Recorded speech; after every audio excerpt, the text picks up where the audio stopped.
ஓம் நமோ நாராயணாய. இன்று நான் தங்களை ஸ்ரீ விஷ்ணு சஹஸ்ரநாம பாஷ்யத்தின் 99வது பாகத்திற்கு வரவேற்கின்றேன். இதுவரை நடந்த 98 ஆடியோ பதிவுகளில் 528 நாமாக்களுக்கு விளக்கம் அளிக்கப்பட்டுள்ளது. இன்று அடுத்த 9 நாமாக்களுக்கு விளக்கம் அளிக்கப்பட உள்ளது. ஓம் ஸ்ரீ வேதவியாசாய நமக. நமது பாரதத்தின் இதிகாசங்களுக்கும் புராணங்களுக்கும் வேதங்களுக்கும் உபனிஷத்துகளுக்கும் காரணமுமான நமது குருவுமான ஸ்ரீ வேதவியாச பகவானை வணங்கி போற்றுகின்றேன். அகம் சர்வஸ்ய பிரபவோ மத்தஹ சர்வம் பிரவர்த்ததே இதி மத்வா பஜந்தே மாம் புதா பாவ சமன்விதாக. ஜட ஆன்மீக உலகங்கள் அனைத்திற்கும் மூலம் நானே, எல்லாம் என்னிடமிருந்தே தோன்றுகின்றன. இதை அறிந்த அறிஞர்கள் எனது பக்தி தொண்டில் ஈடுபட்டு இதயபூர்வமாக என்னை வழிபடுகின்றனர் என்று பகவான் உரைக்கின்றார்.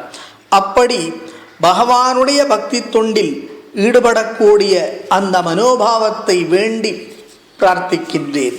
இன்றைய ஸ்ரீ விஷ்ணு சஹஸ்ரநாம பாஷ்யத்திற்கு உள்ளே செல்வதற்கு முன்பாக தங்களுக்கு அநேக நமஸ்காரங்களை செய்து தங்களுடைய ஆசிகளை பெற்று பகவத் சங்கல்பத்தின் மூலமாக ஸ்ரீ லக்ஷ்மி நாராயணன் என்ற கருவியின் வாயிலாக இன்றைய ஸ்ரீ விஷ்ணு சஹஸ்ரநாம பாஷ்யம் துவங்கப்பட உள்ளது. ஓம் நமோ நாராயணாய. ஆனந்தோ நந்தோ நந்த சத்ய தர்மா திரிவிக்ரம மகர்ஷி கபிலாச்சாரிய கிருதஜ்ஞோ மேதினீபதி. ஆனந்தக என்ற பதத்திற்கு பராசரபட்டர் அருளுகையில் உபனிஷத்தில் ஆனந்தவல்லியில் சொல்லியபடி வாக்கிற்கும் மனத்திற்கும் எட்டாத ஆனந்தமுடையவர் என்றுரைக்கின்றார். சத்யசந்த தீர்த்தர் அருளுகையில் ஆனந்தஸ்வரூபமுடையவர், ஆனந்திப்பவர் என்றுரைக்கின்றார். நந்தனக என்ற பதத்திற்கு ஸ்ரீ ஆதிசங்கர பகவத்பாதாள் அருளுகையில் பக்தர்களை மகிழ்விப்பவர் என்றுரைக்கின்றார். பராசரபட்டர் அருளுகையில் தம் பிரமாணத்தை மோட்சத்தில் அளித்து மகிழ்பவர் என்றுரைக்கின்றார். நந்தக என்ற பதத்திற்கு பராசரபட்டர் அருளுகையில் அனுபவிப்பதற்குரிய பொருள்கள், கருவிகள், அனுபவங்கள், அனுபவிப்பவர்கள் தம்மிடம் நிரம்பியவர் என்றுரைக்கின்றார். சத்யசந்த தீர்த்தர் அருளுகையில் எல்லாம் நிறைந்திருப்பவர் என்றுரைக்கின்றார். ஆனந்தக, நந்தனக, நந்தக என்ற 3 பதங்களை எடுத்துக்கொண்டு அவற்றின் பொருளான ஆனந்தஸ்வரூபமுடையவர், ஆனந்திப்பவர், தம் பரமானந்தத்தை மோட்சத்தில் அளித்து மகிழ்பவர், பக்தர்களை மகிழ்விப்பவர், அனுபவங்கள், அனுபவிக்கும் கருவிகள், பொருள்கள் அனைத்தையும் தன்னிடத்திலே வைத்திருப்பவர், நிறைந்திருப்பவர் என்ற பொருளுக்கு உதாரணமாக நாம் திருக்கோளூர் பெண் பிள்ளை ரகசியத்தின் 9வது ரகசியத்தை எடுத்துக்கொள்வோம். அதாவது இந்த திருக்கோளூர் பெண் பிள்ளை ரகசியத்தை பற்றி ஏற்கனவே சில ரகசியங்களை கூறியிருக்கின்றேன். அதில் மற்றொரு ரகசியத்தை இப்பொழுது பார்க்க போகின்றோம். இந்த திருக்கோளூர் க்ஷேத்திரமானது வைத்தமாநிதி பெருமாள் கோயிலானது, திருக்கோயிலானது தமிழகத்திலே தூத்துக்குடி மாவட்டத்திலே அமைந்திருக்கின்றது. திருநெல்வேலி திருச்செந்தூர் சாலையில் ஆழ்வார் திருநகரியிலிருந்து 2 கிலோமீட்டர் தொலைவிலே அமைந்திருக்கின்ற அற்புதமான திவ்ய தேசம், 108 திவ்ய தேசங்களில் ஒன்றான க்ஷேத்திரம் இது. இந்த க்ஷேத்திரத்திற்குத்தான் ராமானுஜர் வருகை தருகின்றார். எதற்காக வருகை தருகின்றார்? அந்த வைத்தமாநிதி பெருமாளை பார்ப்பதற்காக வருகின்றார். வைத்தமாநிதி பெருமாள் குபேரனுக்கு நிதியங்களை வழங்கியவர், குபேரனுக்கே அவன் இழந்த செல்வத்தை வழங்கியவர். இந்த வைத்தமாநிதி பெருமாளை யாரெல்லாம் வணங்குகின்றார்களோ அவர்களுக்கெல்லாம் செல்வத்தில் குறைவிருக்காது. வறுமையில் வாடுபவர்கள், செல்வத்தை இழந்தவர்கள் ஆகிய யாராக இருந்தாலும் இந்த பெருமானை தரிசிக்கலாம். அல்லது அவரை மனத்திலே, இந்த வைத்தமாநிதி பெருமாளை மனத்திலே தியானித்தாலே போதும், அவர் செல்வமனைத்தையும் அள்ளி தந்து விடுவார். காத்து கொண்டிருக்கின்றார் அந்த வைத்தமாநிதி பெருமாள். அந்த க்ஷேத்திரத்திற்குத்தான் ஸ்ரீமத் ராமானுஜர் விஜயம் செய்த பொழுது அவர் அந்த கிராமத்திற்குள்ளே செல்லும் பொழுது அங்கிருந்து ஒரு பெண் பிள்ளை வெடியில் மூட்டை முடிச்சுடன் வந்து கொண்டிருக்கின்றாள். அப்பொழுது இவர் பார்த்து கேட்கின்றார், அனைவரும் வரக்கூடிய இந்த க்ஷேத்திரத்தை, இந்த ஊரை விட்டு நீ செல்கின்றாயே என்று கேட்டபொழுது அவள் கூறுகின்றாள், முயல் எங்கே புழுக்கை போட்டால் என்ன, வயலிலே போட்டால் என்ன, வரப்பிலே போட்டால் என்ன, நான் எங்கு இருந்து என்ன பிரயோஜனம், எங்கு இருந்தால் என்ன என்று கூறிவிட்டு 81 வாக்கியங்களை வரிசையாக கூறுகின்றாள். சாதாரணமான வாக்கியங்கள் அல்ல, அவையெல்லாம் மகாபாரதம், பாகவதம், ராமாயணம் போன்றவற்றிலுள்ள பல பல ஆழ்வார்கள் பற்றிய பகவானின் சில பல பகவானுடைய அந்த அருளை பற்றிய விஷயங்களை எல்லாம் அவள் எளிமையான முறையிலே ஒவ்வொரு வரியிலே சொல்லிக்கொண்டே போகின்றாள். 81 வரிகளை சொல்கின்றாள். அப்படி அவள் கூறியதில் 9வது ரகசியத்தை தான் இப்பொழுது நாம் பார்க்கின்றோம். அது என்ன 9வது ரகசியம் என்றால், அவள் கூறுகின்றாள், 3 எழுத்து சொன்னேனோ கத்திர பந்துவை போல என்கின்றாள். அவ்வளவுதான், 3 எழுத்தை சொன்னேனோ கத்திர பந்துவை போல என்கின்றாள். அதாவது க்ஷத்ரபந்து என்பதைத்தான் கத்திரபந்து என்று கூறப்பட்டிருக்கின்றது. க்ஷத்ரபந்து என்ப ஒரு க்ஷத்ரியன் முற்காலத்திலே வாழ்ந்து வந்தான். அதாவது க்ஷத்ரிய தர்மத்திலே மிக மோசமாக இருக்கக்கூடியவனைத்தான் க்ஷத்ரிய பந்து என்று கூறுவார்கள். பிராமணனிலே மிக மோசமானவனை பிராமண பந்து என்று கூறுவார்கள். இந்த க்ஷத்ரபந்துவின் கதை விஷ்ணு தர்மத்திலே மைந்திருக்கின்றது. இந்த க்ஷத்ரபந்து ஒரு மன்னனின் மகன். அவன் நகரத்திலே செய்யாத அட்டூழியம் கிடையாது. அப்பேற்பட்ட அட்டூழியம் மக்களுக்கும் விலங்குகளுக்கும் அனைவருக்கும் தொல்லை தந்து வந்தான். அவ்வளோ அயோக்கியத்தனமாக இருந்து வந்தான். ஆகையினாலே அவன் தன்னுடைய தந்தையினாலே நாட்டை விட்டு விரட்டப்பட்டான். காட்டிற்கு வந்தான். காட்டிலே விலங்குகளை வேட்டையாடி தின்று வந்தான். போக வரக்கூடிய பிரயாணிகளை எல்லாம் அந்த வழியாக செல்லக்கூடியவர்களை கொன்று அவரிடத்திலே பொருள்களை பறித்து கொண்டான். கொலை கொள்ளை என்று அவன் இஷ்டப்படி வாழ்ந்து வந்தான் அந்த க்ஷத்ரபந்து. ஒரு சமயம் அந்த காட்டு வழியாக ஒரு ரிஷியானவர் சென்று கொண்டிருந்தார். அப்படி அந்த ரிஷியானவர் சென்று கொண்டிருக்கும் பொழுது திடீரென்று அவருக்கு ஒரு தண்ணீர் தாகம் ஏற்பட்டது. அங்குமிங்கும் தேடினார். ஒரு குளம் தென்பட்டது. அந்த குளத்திற்குள்ளே இறங்கி தண்ணீரை குடிக்கலாம் என்று இறங்கிவிட்டார். அப்படி இறங்கிய பொழுது அதிலே இருந்த அந்த புதை மணல், அதாவது சேறு அதிகமாக இருந்திருக்கலாம். அந்த சேற்றிலே அவருடைய கால் சிக்கிவிட்டது. அவரால் மேலே வர முடியவில்லை. அந்த நேரத்திலே அவர் கோவிந்தா கோவிந்தா கோவிந்தா என்று அவர் கரத்தை உயர்த்தி பிடித்து வணங்கிய வண்ணம் கோவிந்தனை அழைத்து கொண்டிருந்தார். அந்த நேரத்திலே அந்த க்ஷத்ரபந்து வந்தான். க்ஷத்ரபந்துவின் மனதிலே ஒரு காருண்யம் ஏற்பட்டது. அவன் மனத்திலே காருண்யம் என்பது ஒரு இம்மியளவும் கூட கிடையாது. ஆனால் என்ன தோன்றியதோ அன்று அவன் வந்தான். வந்து கயிற்றை போட்டு இந்த ரிஷியை வெளியே இழுத்து விட்டான். காப்பாற்றி அவருக்கு தண்ணீரை அளித்தான். இந்த ரிஷிக்கு மிகவும் மகிழ்ச்சி உண்டாகிவிட்டது.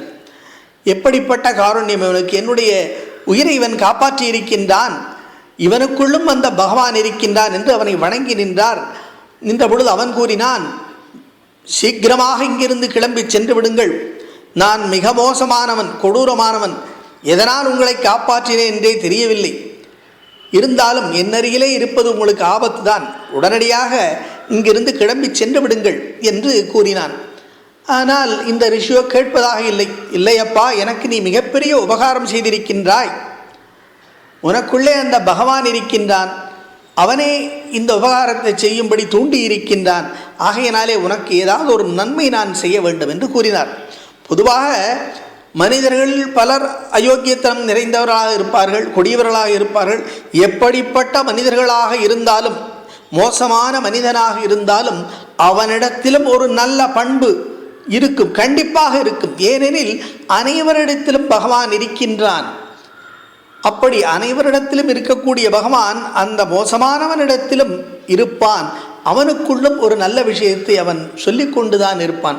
அப்படி இந்த க்ஷத்ரபந்துவிடத்திலே இந்த ரிஷி கூறினார், உனக்கு நான் ஏதாவது தந்தாக வேண்டும், என்ன தருவது என்று யோசனை செய்து அவர் கூறினார், 3 எழுத்தை கூறு, கோவிந்தா என்ற நாமத்தை கூறு என்று கூறினார். கோவிந்தா என்ற நாமம் சமஸ்கிருதத்திலே சொல்லும் பொழுது 3 எழுத்து தான் அதற்கு. அப்படி அந்த 3 எழுத்து கோவிந்தா என்ற நாமத்தை கூறு என்று கூறியவுடன் அவன் கூறினான், எனக்கு அதற்கெல்லாம் நேரமில்லை, அவசியமும் இல்லை. நான் என்னுடைய போக்கிலே கொலை செய்வேன், கொள்ளையடிப்பேன், வேட்டையாடுவேன், வாழ்ந்து கொண்டிருப்பேன். எனக்கு இதெல்லாம் தேவையில்லை என்று கூறினான். இல்லையப்பா, உனக்கு எப்பொழுதெல்லாம் முடியுமோ அப்பொழுதெல்லாம் இதை சொல்லு நீ என்று கூற, நான் கொலை செய்யும் பொழுது சொல்லலாமா, கொள்ளையடிக்கும் பொழுது சொல்லலாமா என்று அவன் விரும்பினான். நீ என்ன செய்தாலும் பரவாயில்லை, நீ எந்த மாதிரியான மோசமான செயல் செய்தாலும் பரவாயில்லை, அப்படி செய்யும் பொழுது சதாசம் நீ கோவிந்தா கோவிந்தா என்று கூறு என்று அவர் கூறினார். கூறிவிட்டு உபதேசம் செய்துவிட்டு அந்த ரிஷி கிளம்பி சென்று விட்டார். அதன் பிறகு இவன் எந்த செயலை செய்தாலும் கோவிந்தா கோவிந்தா என்று கூறி வந்தான். தூங்கும் பொழுதும் கூறுவான், தூங்கி எழுந்த பிறகும் கூறுவான், கொள்ளையடிக்கும் பொழுதும் கூறுவான், கொலை செய்யும் பொழுதும் கூறுவான். அப்படி கோவிந்த நாமம் அவனிடத்திலே தொடர்ச்சியாக வர ஆரம்பித்து விட்டது.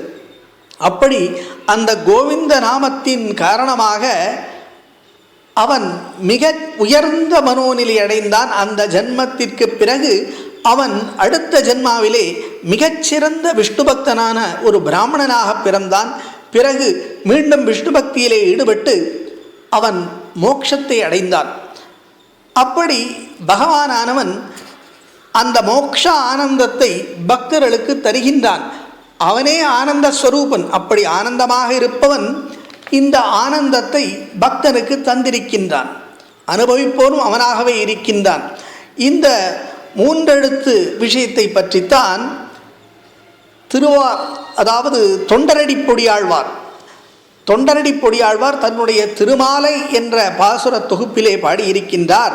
அப்படி அந்த திருமாலை என்ற பாசுர தொகுப்பிலே 4வது பாடலிலே அற்புதமாக அவர் இந்த க்ஷத்ரபந்துவை குறிப்பிடுகின்றார். என்ன பாடலெனில், மொய்த்த வல்வினை உள்ளின்று மூன்றெழுத்து உடைய பேரால் கத்திர பந்தும் அன்றே பராங்கதி கண்டுகொண்டான் இத்தனை அடியனார்க்கு இறங்கும் நம் அரங்கனாய பித்தனை பெற்றும் அந்தோ பிறவியுள் பிணங்குமாறே என்று கூறுகின்றார். அதாவது நாம் பிராயஷ்சித்தம் செய்ய முடியாத அளவு பாவங்களை செய்து கொண்டிருக்கலாம். க்ஷத்ரபந்து போன்றவர்களுக்கே மிக கொடிய பாவம் செய்தவர்களுக்கே மிக உயர்ந்த பதவியான பரமபதத்தை பகவான் அளித்திருக்கின்றான். எதனால் அளித்தான்? அவனுடைய நாமாவை, அந்த சங்கீர்த்தனம் நாமாவை கூறிய காரணத்தினாலேயே அவனுக்கு அந்த நிலை கிடைத்திருக்கின்றது. அப்படி இருக்கும் பொழுது நமக்கு ஏன் கிடைக்காது? நாமே இந்த பிறவி பிணிக்குள்ளே உழல வேண்டும் என்று தம்முடைய பாசுரத்திலே தொண்டரடி பொடியாழ்வார் அற்புதமாக கூறுகின்றார். அதை கூறும் பொழுது மொய்த்த வல்வினை உள்ளின்று என்று கூறுகின்றார். மொய்த்த என்பதற்கு விளக்கமாக பார்க்கும் பொழுது, அதாவது தேன்கூட்டை ஈ மொய்த்து கொள்வதைப் போல் என்று சொல்லலாம் மொய்த்த என்பதற்கு. பெரியாழ்வார் தன்னுடைய பெரியாழ்வார் திருமொழியிலே கூறும் பொழுது, நெய்க்குடத்தை பற்றி ஏறும் எறும்புகள் போல நிறைந்து நிற்கும் நோய்கள் என்று உரைக்கின்றார். மனிதன் எப்படி பாவங்களை சேகரிக்கின்றான், எப்படி தீவினைகளை சேகரிக்கின்றான் என்றால், நெய்க்குடத்திலே எப்படி எறும்புகள் எல்லாம் ஏறுகின்றன ராமாயணம் உதாரணத்தை பார்க்கும் பொழுது, ராமாயணத்திலே சீதையை கண்டவுடன் அனுமன் அந்த விஷயத்தை சொல்வதற்காக ராமனிடத்திலே செல்கின்றான். அப்படி செல்லும் பொழுது இந்த விஷயத்தை தெரிந்த குரங்குகள் எல்லாம், வானரங்கள் எல்லாம் நான் முந்தி நீ முந்தி என்று ராமனிடம் செய்தி சொல்ல ஆவலாக ஓடுகின்றன வேகத்துடன். அதைப்போல்தான் பாவங்களும் நம்மை நோக்கி வந்து கொண்டிருக்கின்றன நாம் செய்யும் செயல்களால். ஆனால் உலகை படைக்கும் அந்த பரமாத்மாவானவன், சர்வசக்தி பொருந்தியவன், இந்த ஜீவாத்மாவுக்கு எப்படி இந்த பாவங்களை எல்லாம் போக்குவிக்கலாம், பாவமற்றவனாக ஆக்கலாம் என்று பலவிதமான உதவிகளை செய்து கொண்டிருக்கின்றான். ஆனாலும் இந்த ஜீவாத்மாக்கள் என்ன செய்கின்றன எனில், பட்டுப்பூச்சியானது எப்படி வெளியே வராதபடி தன்னை சுற்றி ஒரு கூடு கட்டி கொள்ளுமோ, அதேபோல் இந்த ஜீவாத்மாக்கள் தம்மை சுற்றி பாவங்களாகிய மிகப்பெரிய கூட்டை கட்டி கொள்கின்றன. நாம் எல்லாம் ஜீவாத்மாக்கள் தான். மேரு மந்திர மலைகளைப் போல அளவுக்கு அதிகமான பாவக்குவியல்கள். ஆனால் இந்த பாவக்குவியல்கள் எல்லாம் கேசவா என்று ஒரே ஒரு சொல் கூறினால் போதும், அழிந்துவிடும் என்று ஆழ்வார்கள் கூறுகின்றனர். அப்படி இந்த ஜீவாத்மாவானது இந்த பிறவியிலிருந்து, சுழற்சியிலிருந்து விடுபட வேண்டுமெனில் பகவானை பணிய வேண்டும், அவருடைய நாமாவை கூற வேண்டும். ஆகையினாலே தான் இந்த இடத்திலே தொண்டரடி பொடியாழ்வார் கூறும் பொழுது வல்வினை உள்ளின்று என்று கூறுகின்றார். மோசமான வினைகளுக்குள்ளே அமர்ந்திருக்கின்றோம் என்று கூறுகின்றார். இதிலிருந்து வெளிப்படுவது என்ன செய்ய வேண்டும்? நாம் அந்த மூன்றெழுத்தை நாம் உச்சரிக்க வேண்டும். மூன்றெழுத்தை உச்சரித்தால் போதும். அவன் அது கேசவா, மாதவா, கோவிந்தா என்றெல்லாம் கூறவில்லை. மூன்றெழுத்து என்றுதான் கூறுகின்றான், மந்திரம் என்று கூறவில்லை, எழுத்து என்று கூறுகின்றான். ஏனெனில் ஒவ்வொரு எழுத்தும் நம்முடைய பாவங்களை போக்கக்கூடியதுதான். அப்படிப்பட்ட திருநாமம் இந்த பகவானுடையது. அப்படி இந்த பகவத் நாமத்தை கூறும் பொழுது நம்முடைய பாவங்கள் நீங்குவது போக ஐஸ்வர்ய கைவல்ய பலன்கள் இல்லாமல் நித்திய சூரிகள் எப்போதும் அனுபவிக்கக்கூடிய பரமபத பிராப்தியை கொடுக்கின்றான் பகவான். ஆகையினாலே இந்த பாடலில் பராங்கதி என்று சொல்கின்றார் ஆழ்வார். அதேபோல் இந்த ஜீவாத்மாவானது இந்த பாடலிலே கண்டுகொண்டான் என்று ஒரு வார்த்தை வருகின்றது. கண்டுகொண்டான் என்றால் எதை கண்டுகொண்டான்? இந்த ஜீவாத்மா புதியதாக எதையும் கண்டுகொள்ளவில்லை. இவன் ஏற்கனவே ஆனந்த நிலையிலே தான் இருந்தவன். அப்படி இருந்தவன் தற்போது என்னவாயிற்று?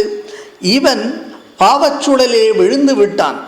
அப்படி விழுந்த காரணத்தினாலே மீண்டும் இவனை வெளிக்கொண்டு வருகின்றார் அந்த பரமாத்மா. ஆகையினாலே ஜீவாத்மா இழந்த அந்த சிறப்பை மீண்டும் பெறுகின்றான், இழந்த ஆனந்தத்தை மீண்டும் பெறுகின்றான் என்று ஆழ்வார் இதை வர்ணிக்கின்றார். எப்படி இழந்ததை பெறுகின்றது? இப்பொழுது ஒரு மணி இருக்கின்றது. மணியில் உள்ள அழுக்கை நாம் நீக்கிவிட்டால் அது ஒளி வீச துவங்கும். பள்ளத்தை தோண்டி நாம் தண்ணீரை வெளியிலே கொண்டு வருகின்றோம். தண்ணீரை நாம கண்டுபிடித்தோம். தண்ணீர் ஏற்கனவே இருக்கின்றது, பள்ளத்தை தோண்டும் பொழுது வெளிவருகின்றது. அப்படித்தான் இந்த ஜீவாத்மாவிற்குள்ளே அந்த ஆனந்தமயமான பரமாத்மா இருக்கின்றான். அவனை இந்த பாவங்களை எல்லாம், பாவமூட்டைகளை எல்லாம் விலக்கும் பொழுது அந்த பரமாத்மாவானவன் பிரகாசிக்கின்றான். ஜீவாத்மாவிற்குள்ளே இருக்கின்ற அந்த பரமாத்மா என்று இங்கே அற்புதமாக ஆழ்வார் உரைக்கின்றார். அதேபோல் இங்கே பகவானை பித்தன் என்று உரைக்கின்றார். அவர் ஏன் பித்தன் என்று உரைக்கின்றான் எனில், பொதுவாக பித்தர்களின் சுபாவம் எப்படி எனில், அவர்களுக்கு முன்பு செய்தது எதுவுமே தெரியாது. அவர்கள் அந்த நிலையில் என்ன அவர் மனத்திலே தோணுகின்றதோ அதைத்தான் செய்து கொண்டிருப்பார்கள். பகவானும் இங்கே அப்படித்தான் இருக்கின்றான். திருவரங்கனும் எப்படி எனில், நாம் நிறைய பாவங்களை செய்திருந்தாலும் நாம் அவனை நினைத்து நாம சங்கீர்த்தனத்தை சொல்லும் பொழுது அவன் நம்முடைய பாவங்களை மறந்து நமக்கு சிறந்த கதி அளிக்கின்றான். நாம் என்ன தவறு செய்தாலும் அதை அவன் பார்ப்பதில்லை. பார்க்காமல் நமக்கு எப்படி நன்மை செய்ய முடியும் என்று ஓடோடி வந்து நன்மை செய்கின்றான். அந்த காரணத்தினாலேயே அவனை, அந்த திரு அரங்கனை, பரமாத்மனை பித்தன் என்று பகவான் இங்கே பித்தன் என்று பகவானை ஆழ்வார் வர்ணிக்கின்றார். அப்படி பகவானானவன் நமக்கு ஆனந்தத்தை அளிப்பதற்காக காத்து கொண்டிருக்கின்றான். அப்படிப்பட்ட இந்த விஷயத்தைத்தான் இங்கே இந்த திருக்கோளூர் பெண் பிள்ளை தன்னுடைய 9வது ரகசியமாக கூறுகின்றார். மூன்றெழுத்து சொன்னேனோ கத்திரபந்துவை போலே என்கின்றார். இந்த மூன்றெழுத்து கோவிந்தா என்ற நாமத்தின் சிறப்பு மிகச் சிறந்தது. ஒருமுறை முக்கூர் லக்ஷ்மி நரசிம்மாச்சாரியார் திருப்பதியிலே அவர் அந்த தீர்த்தத்திலே தீர்த்தவாரி செய்து கொண்டிருந்த பொழுது, குளித்து கொண்டிருந்த பொழுது, ஸ்நானம் செய்து கொண்டிருந்த பொழுது அங்கே ஒரு பக்தன் மொட்டையடித்து விட்டு அந்த சுவாமி புஷ்கரணியிலே குளித்து கொண்டிருந்த பொழுது அவன் பகவானை நோக்கி அவன் கோவிந்தா கோவிந்தா என்பதற்கு பதிலாக கோஹிந்தா கோஹிந்தா என்று பகவானை அழைத்து கொண்டிருந்தான்.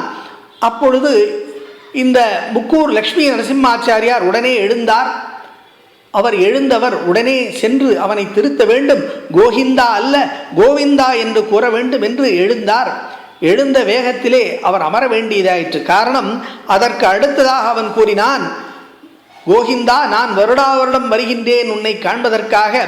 போன வருடமும் வந்து மொட்டையடித்தேன், இந்த வருடமும் மொட்டையடித்தேன். போன வருடம் வந்த பொழுது உன்னிடத்திலே பல விஷயங்களை, பிரார்த்தனைகளை வைத்திருந்தேன். அதன்படியே நான் அமோகமாக வாழ்கின்றேன், மிகச் சிறப்புடன் வாழ்கின்றேன். எனக்கு இவ்வளவு சிறப்பான வாழ்க்கை அளித்திருக்கின்றாயே கோஹிந்தா, உனக்கு 1000 கோடி நன்றி, கோஹிந்தா கோஹிந்தா என்று திரும்ப திரும்ப கோஹிந்தா என்று கூறிக்கொண்டிருந்தான். இதை கேட்டவுடன் முக்கூர் லக்ஷ்மி நரசிம்மாச்சாரி அப்படி அமர்ந்து விட்டார். காரணம், அந்த கோவிந்தனானவன் தன்னுடைய பெயரையே தவறாக உச்சரித்தாலும் அவனுக்கு அருள்பாலிக்கின்றாரே. அப்படி இருக்கும் பொழுது நாம் எதற்காக போய் அவனை திருத்த வேண்டும்? அவன் எப்படி அழைத்தாலும் அந்த கோவிந்தன் அருள்பாலிக்க காத்து கொண்டிருக்கின்றான் என்று அமர்ந்து விட்டார். அப்படி அந்த கோவிந்தா நாமம் என்பது மிகச்சிறந்த நாமம். நாம் ஒவ்வொருவரும் உணவு அருந்துவதற்கு முன்பாக அந்த கோவிந்தா நாமத்தை கோவிந்தா கோவிந்தா கோவிந்தா என்று உச்சரித்து விட்டு உணவை உட்கொள்ளலாம். அவ்வளவு சிறப்பான நாமம் அது. மலை ஏறுபவர்களெல்லாம், திருப்பதி மலை ஏறுபவர்கள் எல்லாம் களைப்படையும் பொழுதெல்லாம் கோவிந்தா கோவிந்தா என்று அழைப்பர். மீண்டும் சக்தி பெற்றவர்கள் நடக்க ஆரம்பிப்பார்கள். அப்படி மிகச்சிறந்த ஆனந்தத்தை அளிக்கக்கூடிய, மோட்சத்தையும் தரவல்ல மிகச்சிறந்த ஆனந்த ஸ்வரூபியான அந்த பரமாத்மாவே நமக்கு ஆனந்தத்தை அளிக்கின்றான். அப்படிப்பட்ட அந்த நாமம் அவனுடையதே. அப்படிப்பட்ட சிறப்பான அந்த கோவிந்த நாமத்தை கூறி அந்த பரமாத்மனான கோவிந்தனை, ஆனந்த ஸ்வரூபனான கோவிந்தனை வணங்கி ஆனந்த நந்தனக நந்தக என்ற பதங்களை வணங்கி அடுத்த பதத்திற்கு செல்வோம். சத்ய தர்ம.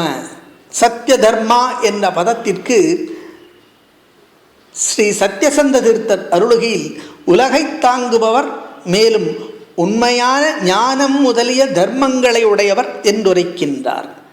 திரிவிக்ரமக என்ற பதத்திற்கு ஸ்ரீ ஆதிசங்கர பகவத்பாதாள் அருளுகையில் மூன்றடிகளால் 3 உலகங்களை வியாபித்தவர் என்றுரைக்கின்றார். பராசர பட்டர் அருளுகையில் சிறந்த மகிமையினால் 3 வேதங்களையும் வியாபித்திருப்பவர் என்றுரைக்கின்றார். சத்ய தர்மா திரிவிக்ரமக என்ற 2 பதங்களை எடுத்துக்கொண்டு அவற்றின் பொருளான உண்மையான ஞானம் முதலிய தர்மங்களை உடையவர், 3 அடிகளால் 3 உலகங்களை வியாபித்தவர் என்பதற்கு உதாரணமாக நாம் செருக்கூரு திரிவிக்ரம சுவாமி கோயிலுக்கு செல்வோம். அதாவது செருக்கூரு திரிவிக்ரம சுவாமி கோயில் என்பது தற்போதைய ஆந்திர பிரதேசத்திலே உள்ள பிரகாசம் மாவட்டத்திலே அமைந்திருக்கின்றது.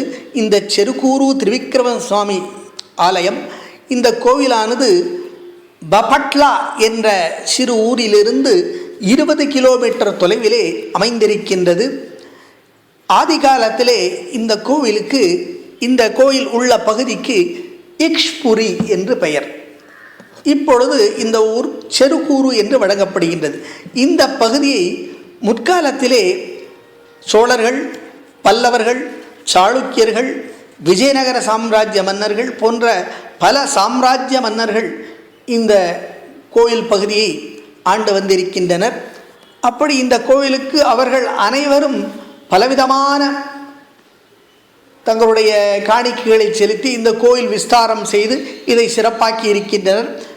முதலாக இந்த கோயில் எப்பொழுது கட்டப்பட்டதெனில், ஹொய்சல மகாராஜா, புகழ்பெற்ற விஷ்ணுவர்தன மகாராஜா இந்த பகுதியை ஆண்டு வந்தார். அவர் துவாரசமுத்திரம் என்று அழைக்கப்படக்கூடிய, தற்போது ஹளேபீடு என்று வழங்கப்படக்கூடிய பகுதியை தலைநகரமாக கொண்டு அவர் ஆட்சி செய்து வந்தார். அப்படி அவர் ஆட்சி செய்து வந்த காலத்திலே தென்னிந்தியாவின் பல பகுதிகளையும் அவர் தன்னுடைய ஆட்சிக்குட்படுத்தி வைத்திருந்தார். அப்படி அவர் தன்னுடைய வெற்றிக்கு பிறகு ஒரு திக்விஜய யாத்திரை மேற்கொண்டார். திக்விஜய யாத்திரை மேற்கொண்டு இந்த செருக்கூரு பகுதிக்கு வந்து தங்கியிருந்தார். அப்படி அவர் தங்கியிருந்த பொழுது அங்கே அவருடைய கனவிலே ஸ்ரீ திரிவிக்ரம சுவாமி தோன்றினார்.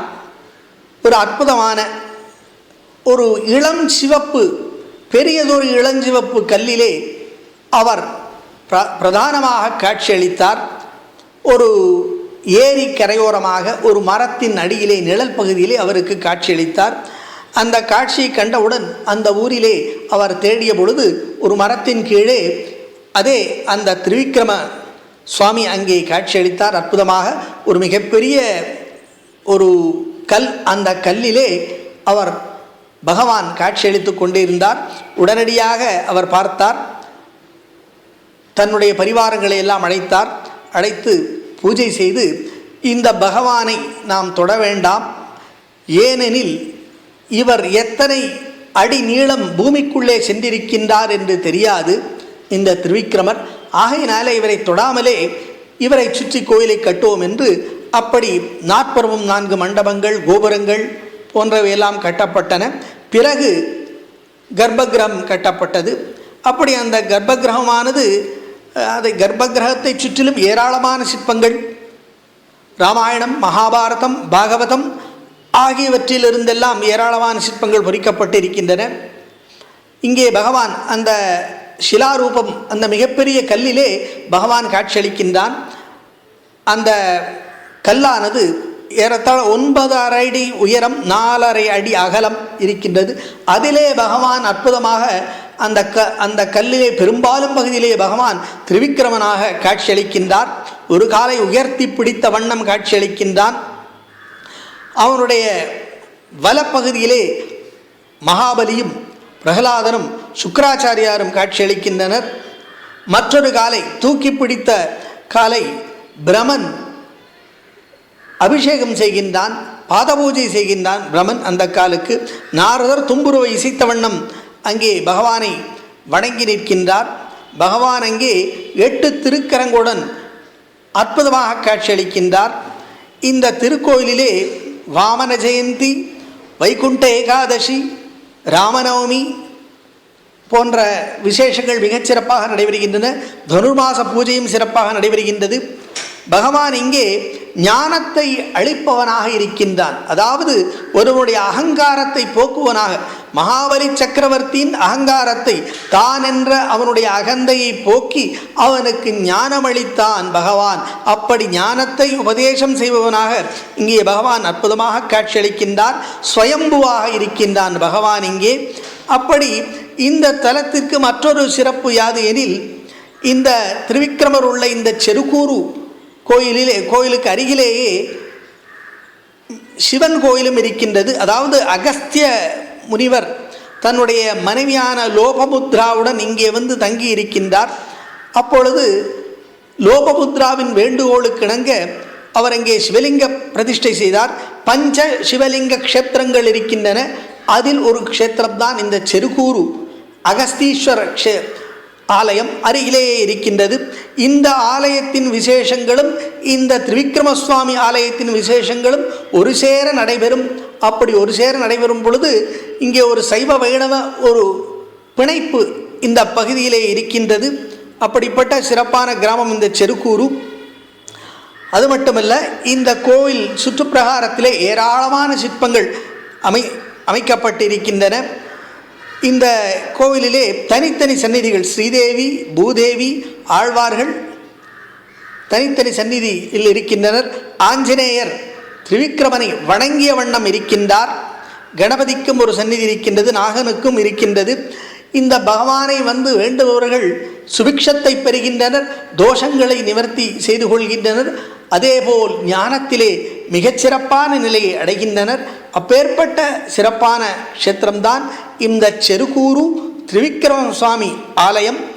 அப்படிப்பட்ட மிகச்சிறப்பான இந்த உண்மையான ஞானத்தையும் தர்மங்களையும் உடையவரும் 3 அடிகளால் 3 உலகங்களையும் வியாபித்தவருமான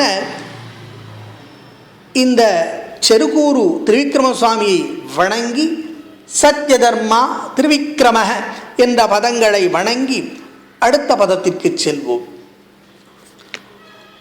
மகர்ஷிஹி என்ற பதத்திற்கு பராசர பட்டர் அருளுகையில் வேதங்கள் அனைத்தையும் நேராக கண்ட கபில மகரிஷி என்றுரைக்கின்றார். கபிலாச்சாரிய என்ற பதத்திற்கு பராசர பட்டர் அருளுகையில் கபிலர் என்னும் ஆச்சாரியராக இருப்பவர் என்றுரைக்கின்றார். மகர்ஷிஹி கபிலாச்சாரிய என்ற 2 பதங்களை ஸ்ரீ ஆதிசங்கர பகவத்பாதாலும் சத்யசந்த தீர்த்தரும் ஒரே பதமாக கையாளுகின்றனர். அப்படி கையாளும் பொழுது ஸ்ரீ ஆதிசங்கர பகவத்பாதாள் அருளுகையில் வேதத்தை பார்த்தவரான கபிலாச்சாரியராக இருப்பவர் என்றுரைக்கின்றார். சத்யசந்த தீர்த்தர் அருளுகையில் சிறந்த ரிஷி, சம்சார நடுக்கத்தை அளிப்பவர், பிரமனையும் ருத்ரனையும் சீராட்டுபவர் என்றுரைக்கின்றார். கிருதஜ்ஞ என்ற பதத்திற்கு ஸ்ரீ ஆதிசங்கர பகவத்பாதாள் அருளுகையில் காரியமான உலகமாகவும் ஆத்மாவாகவும் இருப்பவர் என்றுரைக்கின்றார். பராசர பட்டர் அருளுகையில் சகரபுத்திரர்கள் அபராதம் செய்திருப்பினும் அம்சுமான் தன்னை வணங்கிய நல்வினையை மட்டுமே அறிந்திருப்பவர் என்றுரைக்கின்றார். சத்யசந்த தீர்த்தர் அருளுகையில் பக்தர்கள் செய்பவைகளை அறிபவர் என்றுரைக்கின்றார். மேதினி பதிகி என்ற பதத்திற்கு பராசர பட்டர் அருளுகையில் பூமிக்கு நாதர், இந்த பூமி முழுவதும் எந்த வாசுதேவருடையதோ அவரே கபிலமூர்த்தியாய் பூமியை எக்காலமும் தாங்கிக் கொண்டிருக்கின்றார் என்று உரைக்கின்றார். மகர்ஷீஹி கபிலாச்சாரியா கிருதஜ்ஞோ மேதினீபதி கிருதஜ்ஞ மேதினீபதி என்ற பதங்களை எடுத்துக்கொண்டு அவற்றின் பொருளான வேதத்தை பார்த்தவரான கபிலாச்சாரியராக இருப்பவர், சம்சார நடுக்கத்தை அழிப்பவர், காரியமான உலகமாகவும் ஆத்மாவாகவும் இருப்பவர், அம்சுமான் தன்னை வணங்கிய நல்வினையை ஞாபகத்தில் வைத்துக்கொண்டு சகரபுத்திரர்களின் அபராதத்தை மன்னித்திருப்பவர், என் பூமிக்கு நாதனாகவும் அவரே கபிலராகவும் கபில ரிஷியாகவும் இருந்து பூமியை தாங்கிக் கொண்டிருப்பவர் என்பதற்கு பொருளாக நாம் கபில மகரிஷி செய்த உபதேசங்களை எடுத்துக்கொள்வோம். கபில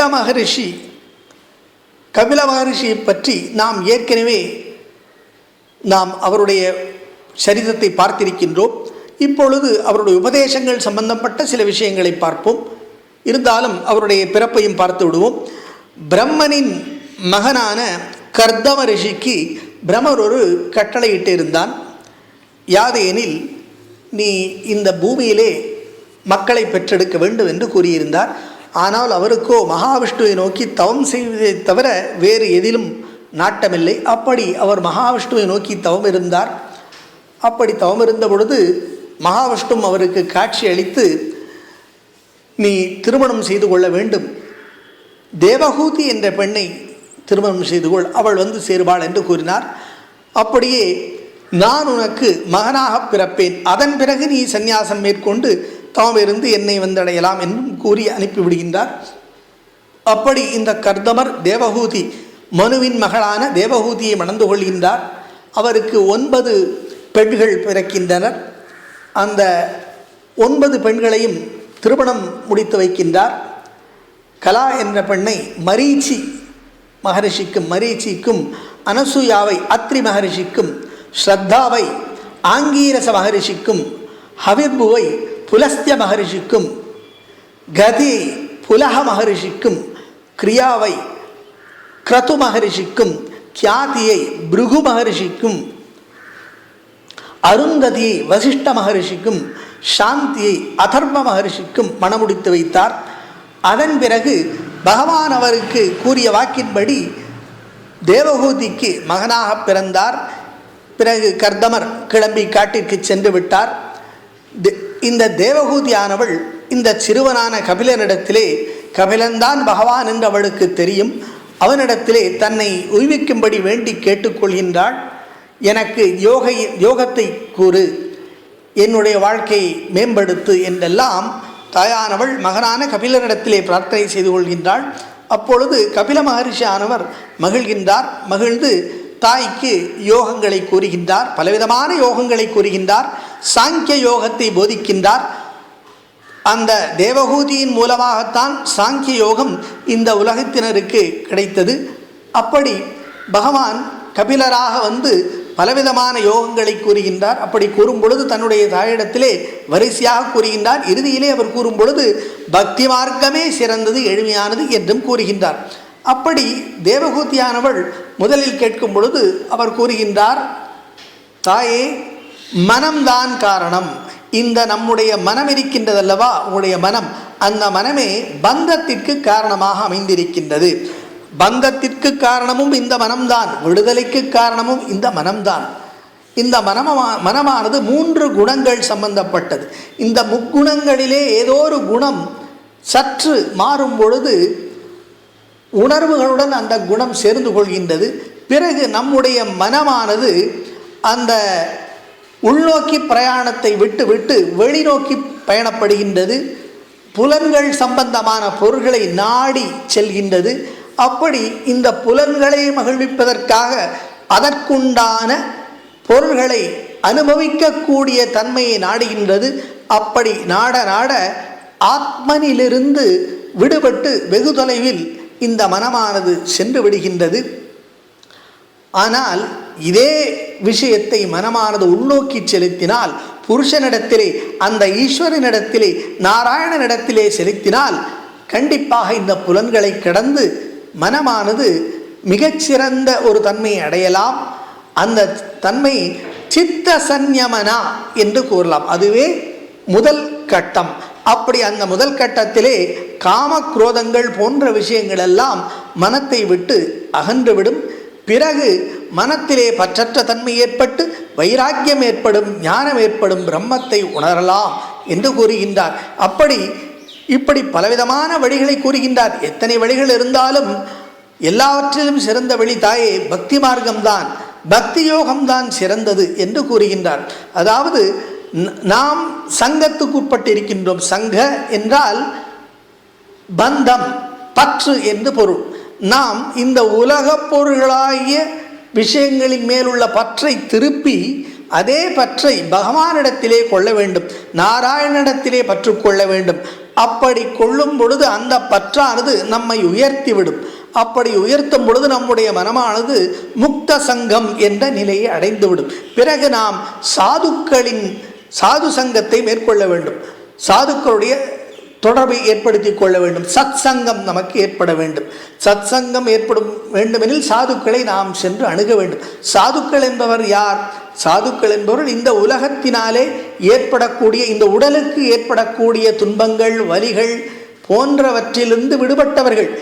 எல்லா மனிதர்களிடத்திலும் எல்லா பிராணிகளிடத்திலும் தயை பூண்டவர்கள், எல்லா பிராணிகளையும் எல்லா மனிதர்களிடத்திலும் நேசத்தை ஒன்றாகவே கருதக்கூடியவர்கள், யாரிடத்திலும் எந்த விதமான பகைமை உணர்வும் இல்லாத சமநோக்குடைய தன்மையுடையவர்கள், தர்மத்திலே தம் மனத்தை நிலைநிறுத்தி இருப்பவர்கள்.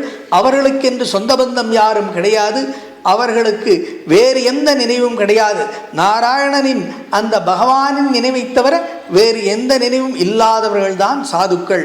தாயே, அப்பேற்பட்ட சாதுக்களின் சத்சங்கம் ஏற்பட வேண்டும்.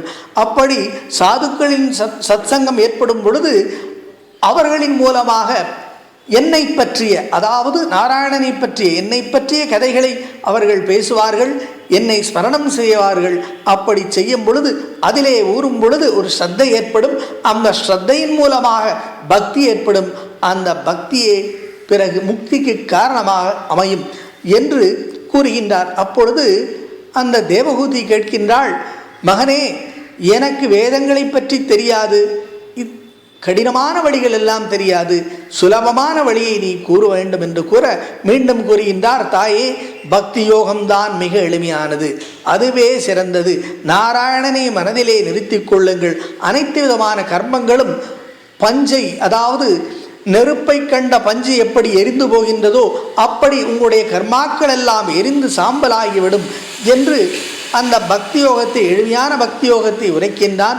அது மட்டுமல்ல, இந்த பூமியில் உள்ள காற்றானது என்னை கண்டு பயத்தினால் தான் வீசுகின்றது, சூரியனும் பயத்தினாலே தான் ஒளி தருகின்றான், பர்ஜன்யனும் மழை அதனாலே பொழிவிக்கின்றான், யமனும் என் காரணத்தினாலே தான் பார்த்து கொண்டிருக்கின்றான்.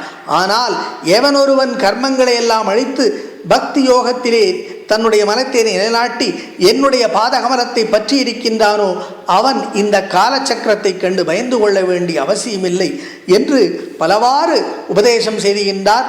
புருஷனை பற்றியும் பிரகிருதியை பற்றியும் அந்த பிரகிருதியிலிருந்து எப்படி ஆவரண சக்தி, விக்ஷேப சக்தி எப்படி பிறக்கின்றது, முக்குணங்கள் எப்படி ஆட்கொள்கின்றது, அதேபோல் இந்த அவித்யா என்ற மாயை எப்படி ஆட்கொள்கின்றது மனிதனை, அந்த மாயிலே எப்படி அவன் சிக்கிக்கொள்கிறான் என்று பலவாறு கூறி, அந்த விஷயங்களெல்லாம் கூறி ஞான பக்தி வைராக்கியத்தை பற்றியும் விளக்குகின்றார்.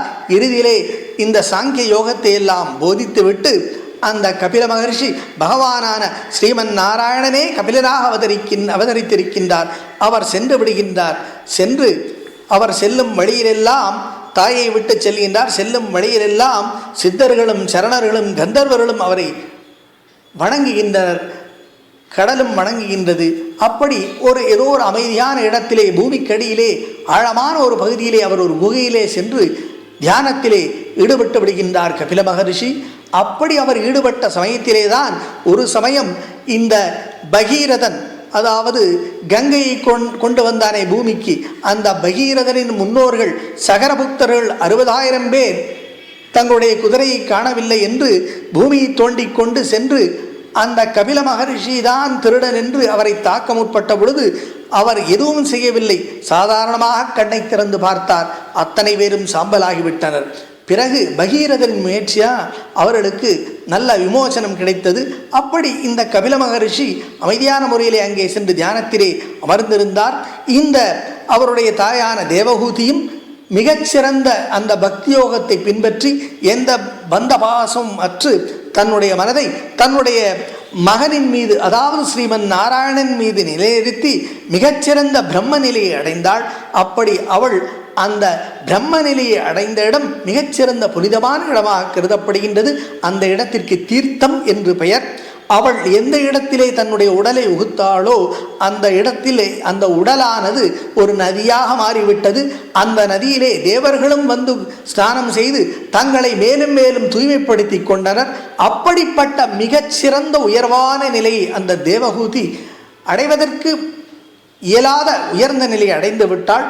அப்படி அவள் தன்னுடைய உடலை உகுத்து அந்த நதியாகிய மாறிய அந்த இடத்திற்கு பெயர் சித்தபாதா என்று பெயர்.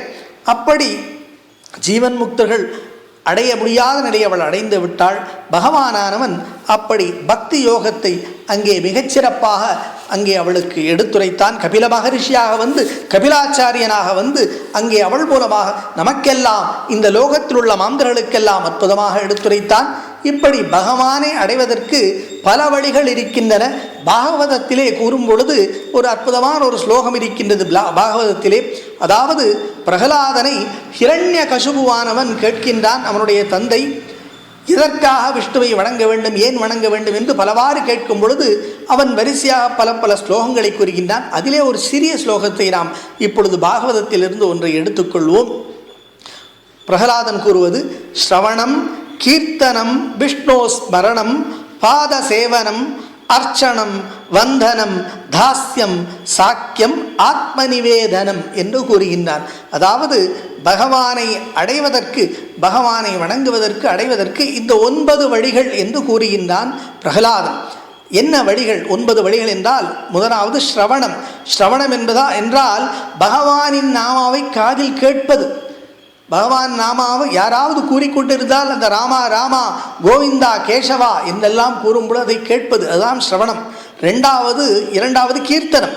கீர்த்தனம் என்பது பகவான் நாமாவை கூறிக்கொண்டே இருப்பது, ராம ராம ராம ராம என்று கூறிக்கொண்டிருப்பது, அல்லது பகவானுடைய சிறப்பான குணங்களை பற்றி பேசுவது, பகவானுடைய லீலைகளை பற்றி பேசுவது கீர்த்தனம் என்பது. மூன்றாவது விஷ்ணோ ஸ்மரணம், பகவானை நினைத்திருப்பது, விஷ்ணுவை எப்பொழுதும் நினைத்து தியானித்திருப்பது, அவனையே நினைத்திருப்பது. நான்காவது பாத சேவனம், பகவானை நாம் வழிபடுவது, அவனுடைய பாதம், அந்த திருப்பாதம், அந்த கமலபாதத்தை நாம் வணங்குவது. ஐந்தாவது அர்ச்சனம், பகவான் அர்ச்சாவதார ரூபியாக நமக்கு கோயில்களிலே காட்சியளிக்கின்றான். அப்படி அர்ச்சாவதார மூர்த்தியாக இருக்கக்கூடிய அந்த பகவானை வணங்கி போற்றுவது. அடுத்ததாக ஆறாவது வந்தனம். வந்தனம் என்பது அவனுக்கு நம்முடைய இதயம் கனிந்த பிரார்த்தனைகளை, அவனை பக்தியை அவனிடத்திலே செலுத்துவது. பலவிதமாக அவனிடத்திலே பக்தியை செலுத்தலாம், வந்தனம் செய்யலாம். அதில் நம்முடைய ஹிருதய கமலத்துடன் சேர்ந்து மனப்பூர்வமாக பிரார்த்தனை செய்ய வேண்டும், வந்தனம் செய்ய வேண்டும். அடுத்தது ஏழாவது தாஸ்யம். தாஸ்யம் என்பது அவனுக்கு நான் ஒரு தாசனாக இருந்து, அவனுக்கு ஒரு சேவகனாக இருந்து நாம் பணிவிடை செய்ய வேண்டும், அதுவே தாஸ்யம். அடுத்தது சாக்கியம். சாக்கியம் என்பது அவனை நண்பனாக பாவிப்பது, நண்பனாக பாவித்து அவனிடத்திலே நட்பு பாராட்டி அவனிடத்திலே அன்பு செலுத்துவது. இறுதியானது 9வது ஆத்மநிவேதனம். ஆத்மநிவேதனம் என்பது தன்னையே பகவானுக்கு தருவது, அனைத்து செயல்களையும் பகவானுக்கே அர்ப்பணிப்பது, ஆத்மா உட்பட அனைத்தையும் பகவானுக்கே சமர்ப்பணம் செய்து அவனையே போற்றி இருப்பது. அப்படி இந்த 9 வழிகளில் பகவானை வணங்கலாம் என்று பிரகலாதன் கூறுகின்றான். இந்த 9 வழிகளில் வணங்கினால் மிகச் சிறந்தது. நம்மால் ஒரு வழியில்தான் வணங்க முடியும் என்றால் ஒரு வழியில் வணங்கலாம், ஒன்றில் வணங்கலாம். இல்லை எனக்கு 2 முடியும்னா 2இல் வணங்கலாம். எப்படி வேண்டுமானாலும் பகவானை வணங்கலாம். 1, 2, 3, 9 அது அவரவர் சௌகரியம்.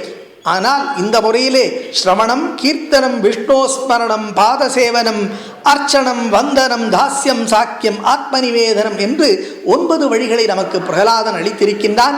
இதில் ஒன்றையாவது நாம் பின்பற்றி அந்த பகவானை அடைவதற்கு அவனுடைய பாதத்தை பிடித்து கொண்டு நாம் உய்வதற்கு நாம் முயற்சி செய்ய வேண்டும். அப்படி நாம் சிறந்த நிலையை அடைய வேண்டும் என்பதற்காகவே பகவான் கபிலாச்சாரியனாக அவதரித்து நமக்கு வழியை காட்டியிருக்கின்றான். அப்பேற்பட்ட சிறந்த கபில மகர்ஷியான அந்த பரவாசுதேவனான அந்த நாராயணனை வணங்கி மகர்ஷி கபிலாச்சாரிய கிருதஜ்ஞ மேதினி பதிகி என்ற பதங்களை வணங்கி அடுத்த பதத்தை நோக்கி செல்வோம். ஓம் நமோ நாராயணாய.